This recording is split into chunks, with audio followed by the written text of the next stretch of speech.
C'est moi qui ai vu passer le premier Américain en 1944 au sommet. Je suis le premier à l'avoir vu.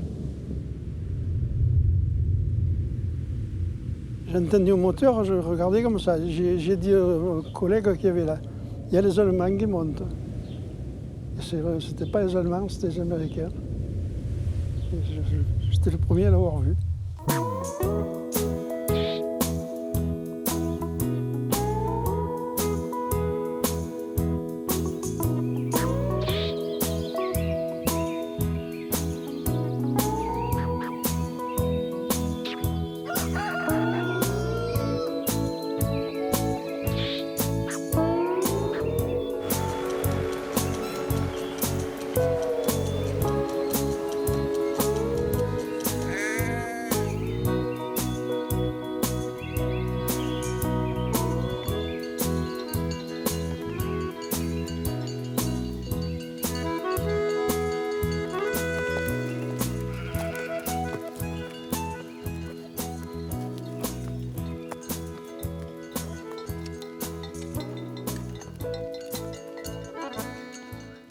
Ce paysage-là, il est vraiment pour moi mêlé à mon histoire.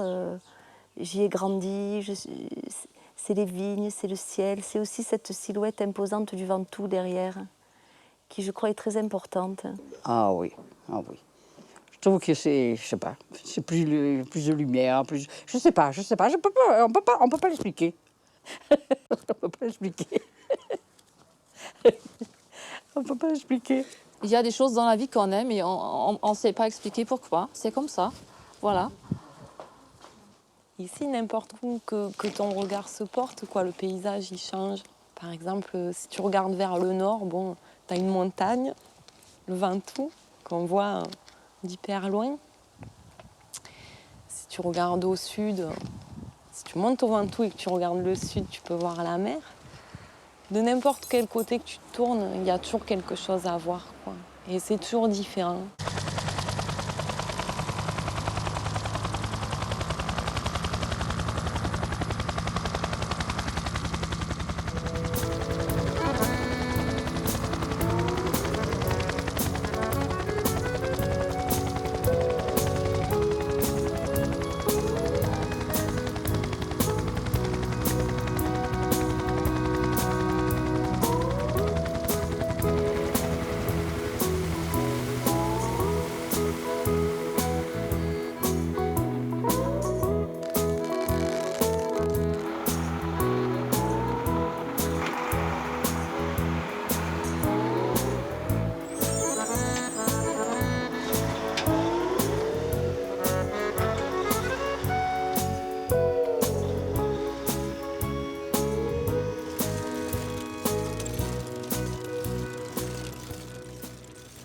Moi, depuis que je suis ici, j'ai un mot, c'est ici, c'est zéro stress. Parce que la nature, elle est énorme autour de nous.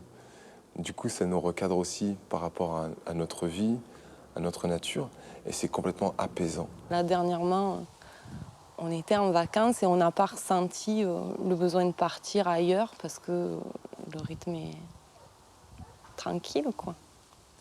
Bon, le calme. Tout dépend de ce qu'on appelle calme. Parce que quand je suis arrivé d'Algérie, moi, après mon service militaire, pendant un mois, toutes les nuits, je me réveillais en sursaut. C'était le calme qui me réveillait. Alors, le calme, c'est l'idée qu'on s'en fait, ou l'idée que s'en fait le cerveau. Vous avez des gens qui habitent en ville à côté d'un feu rouge, ils dorment très bien. Hein. Moi, je sais que je ne dormirai pas. Enfin, on s'y ferait aussi, parce que je m'y suis fait. Mais bon, c'est plus facile de se faire au calme que... Il y a quelques années, pour la fête de Sainte-Colombe, on était allé avec ma femme passer 2 ou 3 nuits dans un chalet à côté du chalet Reynard. Et à 11 h du soir, je lui dis écoute. Puis il me dit quoi? Je dis écoute. À 2 ou 3 reprises, puis il me dit j'entends rien. Je lui dis voilà, c'est ça. Ici, on entend du bruit la nuit, là-haut, on n'entendait rien. Mais il y a 15 ans de ça, hein, maintenant il doit y avoir du bruit même là-haut. I really love the countryside here.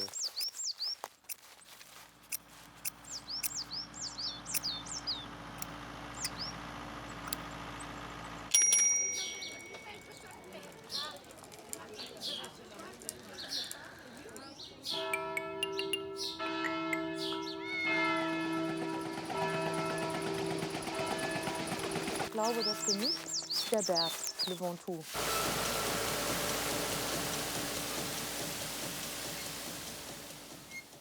J'ai eu une immense joie il y a quelques semaines quand j'ai fait l'ascension du Ventoux à partir des Constants.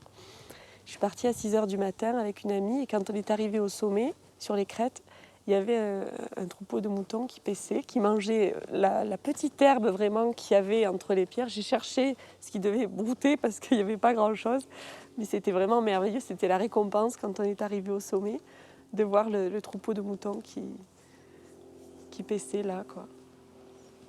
En vélo, j'ai deux chemins que j'aime beaucoup. Ce sont les gorges de l'Anesque, que j'aime beaucoup là, avec le vélo.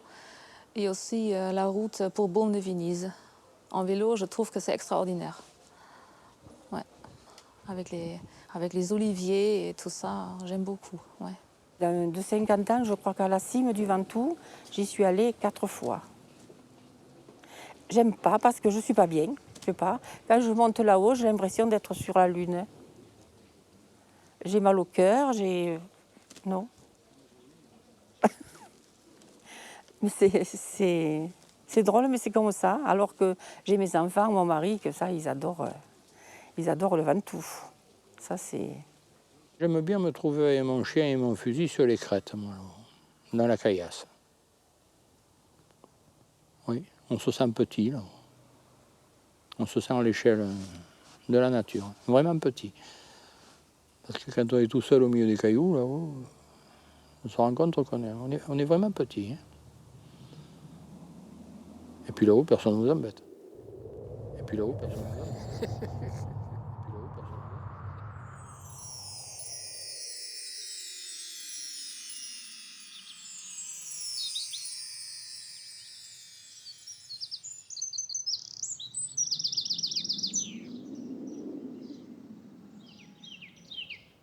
Lorsqu'on va dans d'autres pays, ou même seulement en ville, à Avignon, tout simplement, on s'aperçoit qu'on est mieux chez nous. Moi, j'ai l'impression qu'on ne peut pas comparer, parce que l'Indochine, c'est magnifique, ça aussi. Hein. Vous voyez la différence qu'il peut y avoir au point de vue climat, au point de vue végétation, au point de vue mentalité, culture. Et ici, c'est notre pays, automatiquement, on aime mieux, quoi. Oui. Il y a des gens qui nous disent qu'on habite dans un endroit formidable, mais bon, quelquefois on n'y fait pas attention. C'est l'habitude, quoi, comme beaucoup de choses. Un matin, je me lève, je vais aux toilettes et je tombe nez à nez avec un scorpion. Et je pense que ce jour-là, en fait, ça a cassé la dernière barrière qu'il y avait, en fait, entre moi et l'environnement dans lequel j'allais commencer à rentrer, en fait. Et de voir un scorpion comme ça, c'est une chose que j'avais jamais vue. Et quand ma femme m'a dit que c'est quelque chose qu'il y a fréquemment ici, il y a des scolopendres, il y a beaucoup de choses, et chez nous, il y a exactement les mêmes choses aussi. Il y a beaucoup d'animaux comme ça, des petits insectes, qui font que, on est vraiment dans la nature, quoi. On est vraiment là, en plein milieu. Même si on est dans un appartement, mais on est en pleine nature, quoi. Et ça, c'est la dernière barrière qui a vraiment fait que, bon, ben voilà, je pose mes valises, quoi. C'est bon, c'est ici, et c'est pas ailleurs. Voilà.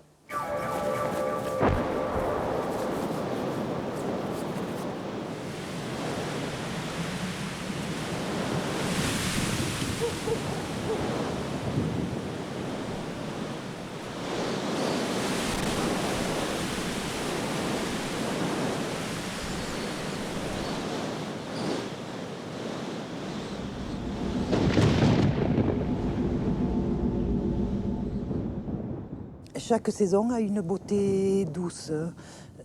Même si l'hiver il arrive à faire moins 16, ça ne dure que quelques jours. Et bon, on reste dedans, on lit, on peint, on dessine, on écrit nos petites histoires. Et on est bien. Ma saison préférée est le printemps. Parce que ça bouge, parce que la vie recommence, la nature reprend le dessus. Tout ce qui était endormi se réveille et c'est une explosion de couleurs, de vie, quoi, tout simplement. Avant, ma saison préférée, c'était le mois de mai. Mais maintenant, ma saison préférée, c'est l'hiver, parce que c'est là où on est le plus tranquille. Je trouve que chaque saison, elle a un petit truc qui a du bon. J'aime pas l'automne. C'est une horreur. Ben, je sais pas. J'ai l'impression que c'est triste. Je trouve que c'est triste, le mois de novembre et l'automne. Il y a plus, les jours sont courts. Non, pour moi, c'est pas le.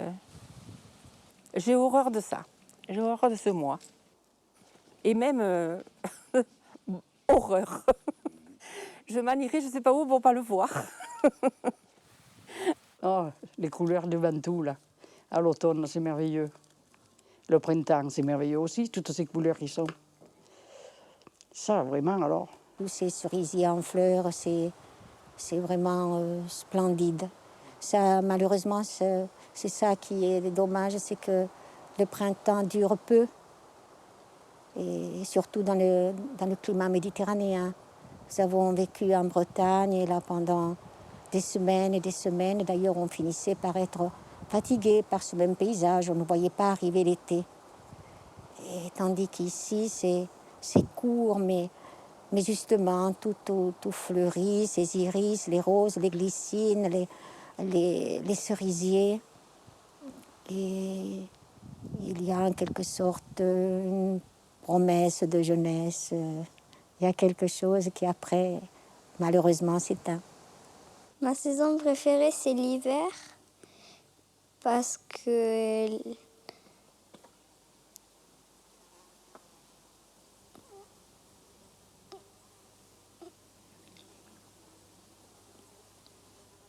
y a la neige qui tombe et puis c'est beau.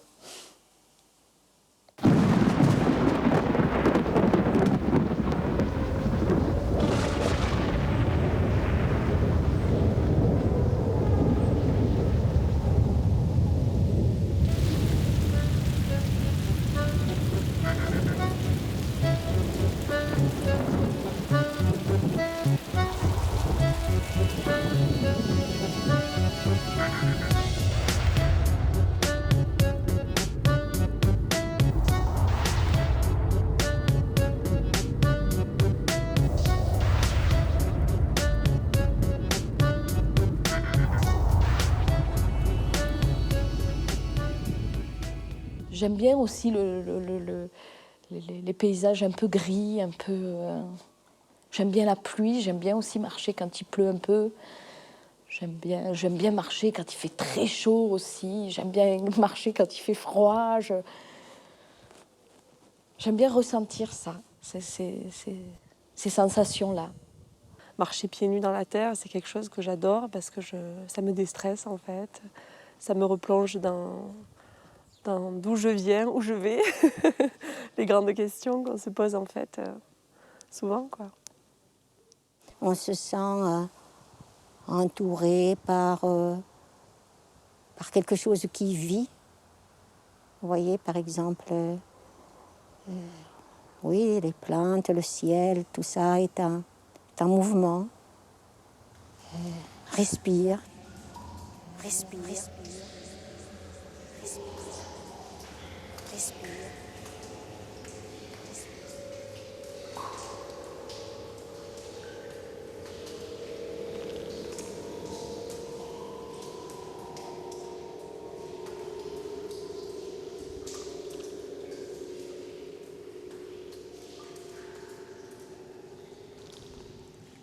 Je le traverse en voiture beaucoup, ce paysage. Pas seulement bédouin, hein. Je traverse une partie du Vaucluse le matin, je reviens le soir. Et c'est souvent des moments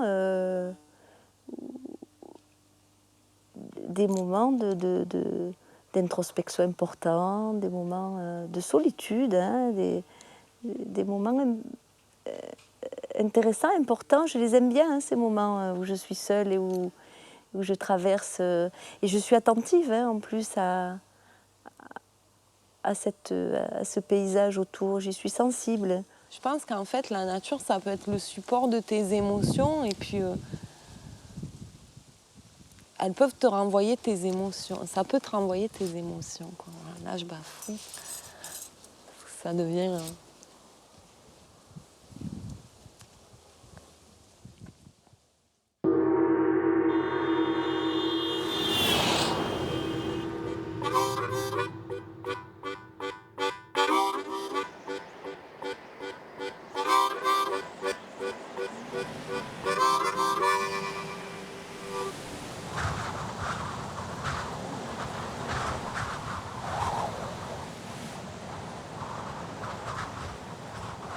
Le vent est important pour moi. Je ne sais pas exactement, je ne l'ai pas analysé. Je me rends compte en parlant maintenant, mais oui, parce que j'aimerais dans la vie, je n'ai pas réussi ça, mais j'aurais aimé être quelqu'un qui va justement, qui marche.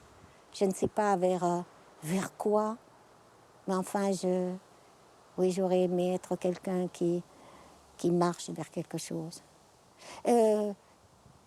Qui a une tâche, si vous voulez, à faire, donc qui marche vers quelque chose. C'est peut-être ça que j'aime dans le vent. Ne pas rester immobile, à attendre que les choses passent. J'aurais aimé être active. J'ai besoin de sentir les choses et de combattre. J'ai besoin d'avoir froid l'hiver et d'aller chercher mon bois dans la montagne. J'ai besoin de...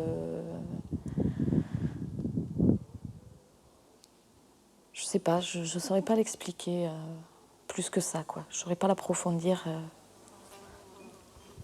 plus que ça.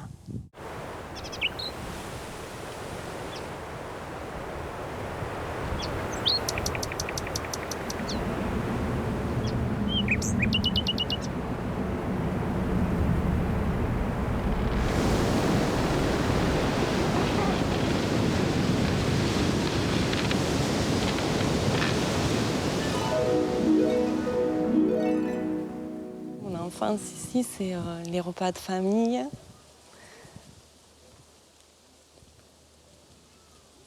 Courir, quoi. Courir partout, dans les champs, dans les vignes, dans la Garenne. C'est l'école, doucement.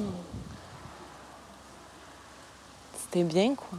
C'est les cousins, les cousines, les copains. C'était sortir dans la rue et trouver toujours quelqu'un pour faire des trucs d'enfants, quoi.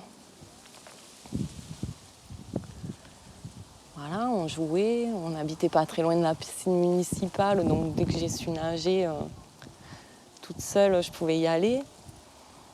Donc c'était la liberté, quoi. Moi, vivre ici, c'était la liberté petite. Il n'y avait pas... Ça craignait pas, on pouvait vagabonder assez librement, quoi. Donc c'était bien. C'était une autre vie de maintenant. D'abord, il y avait les bêtes, il n'y avait pas de tracteur. Et c'était vraiment, vraiment dur. Seulement, on était habitués, puis on n'avait pas droit à l'erreur. Hein. Je me rappelle jeune sortir, et quand j'arrivais à 4 heures du matin, le père me disait « Petit, les bêtes, elles sont prêtes. Elles t'attendent. » Et je partais avec les bêtes, travailler. À 10 heures, je changeais de bête pour aller jusqu'à midi. Et l'après-midi, on me laissait tranquille. Là, on me laissait tranquille jusqu'à 6-7 heures. J'allais faire encore 2 heures. C'était bon. Mais le lendemain, on recommençait. En fait, quand je suis devenue vendeuse, je me suis aperçue que j'avais droit à des congés payés, que je n'avais pas quand j'étais agricultrice. Et donc, je trouve que... Bon, j'ai perdu peut-être le fait de voir la campagne, de voir les arbres changer de couleur ou de voir les raisins mûrir. Mais d'un autre côté, je trouve que j'étais un petit peu gagnante de ne plus être tributaire de la terre. Le travail dans le paysan, on ne doit jamais rester en arrière. Il faut toujours être au-devant. Autrement dit, il faut que le travail vous court après. Si vous courez après le travail, vous êtes marron. Essayez, quoi, tout au moins. Si vous dites, les jeunes maintenant, ils disent, ah ben, je vais y aller, je le ferai demain. Petit, si tu le fais aujourd'hui, tu n'auras pas à le faire demain. Il y a autre chose. Si vous laissez accumuler les wagons dans une gare, tout à coup, plus personne ne part.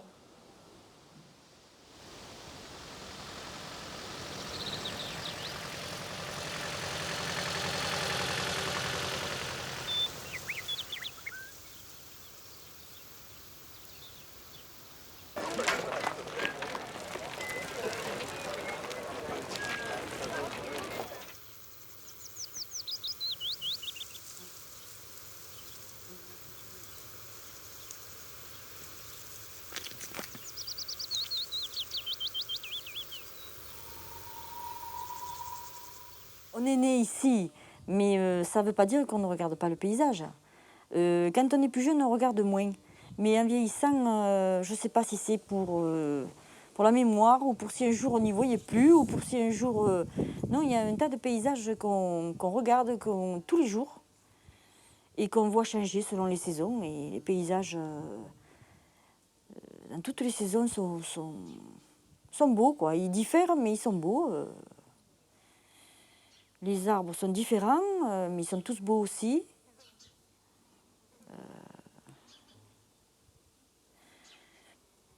Je sais pas, on s'émerveille, mais on s'émerveille de tous les jours. Hein. Tous les jours, on découvre quelque chose d'abord. On n'a jamais tout vu ici. Je crois que ça transcende complètement les époques, le temps, l'enfance de mon père, de ses ancêtres, la mienne, ceux de mes petits-enfants qui viendront ici, quelque chose de permanent.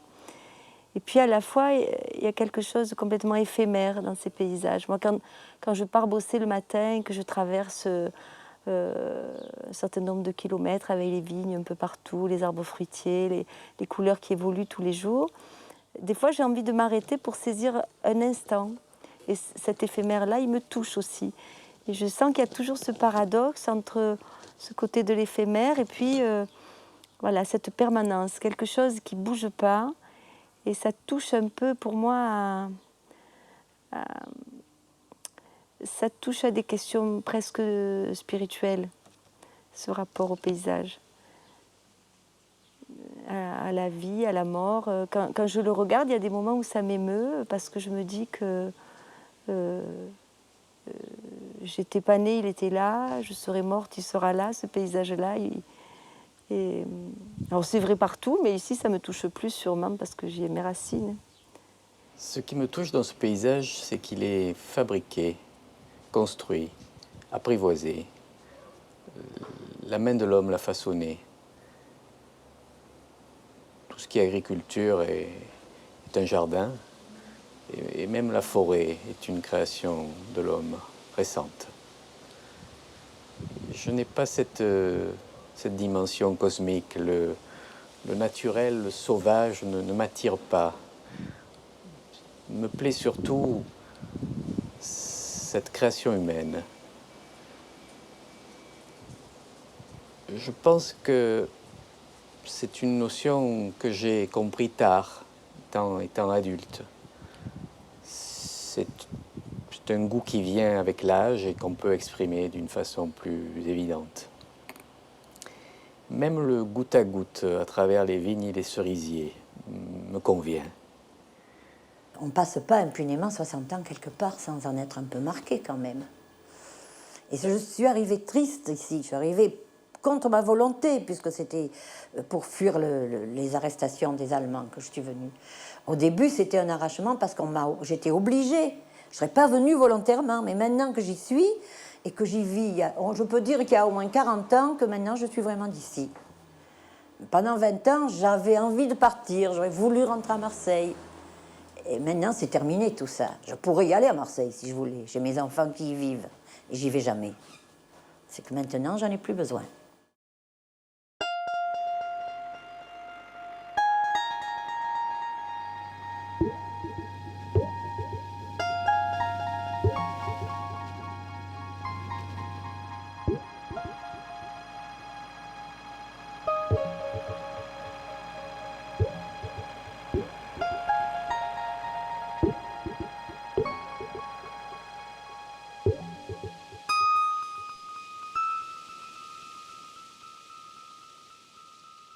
Dans un paysage de la ville, il y a l'être humain, il y a son visage, il y a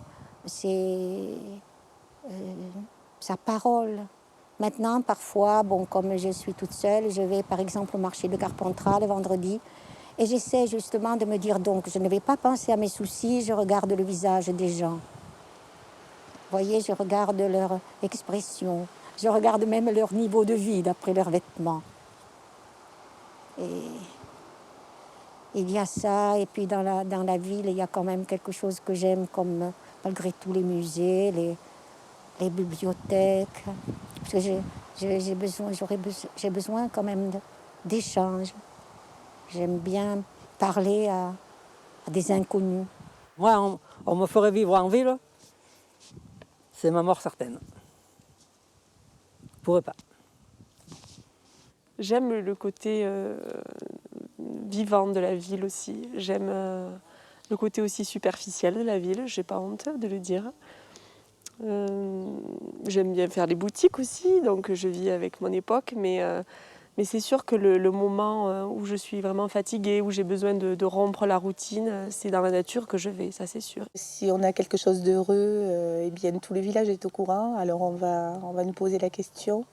Lors de l'adoption, par exemple, des enfants, eh bien tout le monde s'étonnait de voir notre petite fille et certains, alors j'avais mis tout le village au courant de la naissance, enfin de l'arrivée de la petite. Et puis l'enfant est là et malgré tous les efforts que j'avais faits pour que tout le monde soit au courant, il y en avait encore qui ne l'étaient pas et qui se penchaient sur le berceau et puis qui voyaient une petite fille toute noire et d'un seul coup qui me disait « Oh, mais tu as eu un bébé ?» Alors je disais « Ben oui, comme vous le voyez, mais je ne t'ai pas vue enceinte.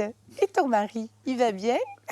Alors, je disais « Mais oui, mon mari va très bien, il se porte merveilleusement. » Alors je disais « Mais nous l'avons adopté. » Ah bon, je me disais bien. J'ai toujours été, comment dirais-je, dans moi-même, j'étais poète, tenez. Parce que tout ce que je voyais, je l'admirais, et je me rappelais de tout, dans le Ventoux, je me rappelle de tous les passages, tout ce qu'on peut imaginer, les sentiers, les ceci, les cela. Je l'ai tellement côtoyé, disons. Mais moi, un écureuil me fait sourire, et je le regarde, je dis que c'est joli, ça.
Allez-y, je vous écoute. Le livre de la vie est le livre suprême, qu'on ne peut ni ouvrir ni fermer à son choix.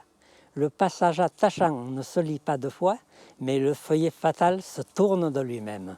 On voudrait revenir à la page où l'on aime, mais la page où l'on meurt est déjà sous nos doigts. C'est un poème de Lamartine.